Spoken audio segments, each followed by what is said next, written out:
Voici le village de Yeachon au sud-est de la capitale sud-coréenne Séoul. Le mur de boue qui l'a frappé était si puissant qu'il a aplani tout ce qui se trouvait sur son passage. Le personnel de secours que l'on peut voir travailler dans la boue là-bas vient de trouver les restes d'une autre victime de cette coulée de boue. Il a fait appel à du matériel lourd et attend maintenant qu'une équipe de brancardiers arrive pour emmener la victime. Quelques instants plus tard, l'équipe est sur les lieux, un mort de plus dans ce petit village où tout le monde a grandi ensemble.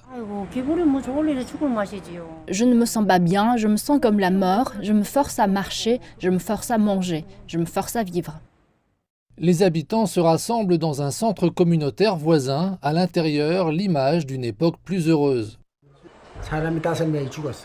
5 personnes sont mortes et d'autres non plus de 3.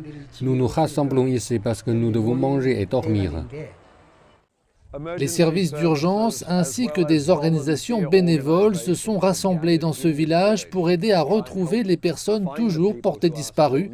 Ils utilisent souvent des outils rudimentaires comme des poteaux en acier pour sonder la boue.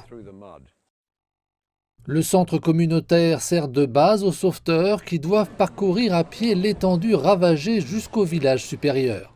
Outre les terribles pertes humaines, les pluies torrentielles que la Corée du Sud a connues au cours de la semaine dernière ont également provoqué d'importants dégâts aux infrastructures et aux cultures vivrières. La facture de nettoyage se chiffrera sans doute en milliards de dollars lorsque les pluies cesseront enfin. D'ici là, la priorité est de continuer à évacuer des milliers de personnes loin des zones dangereuses et de poursuivre les recherches pour retrouver les disparus.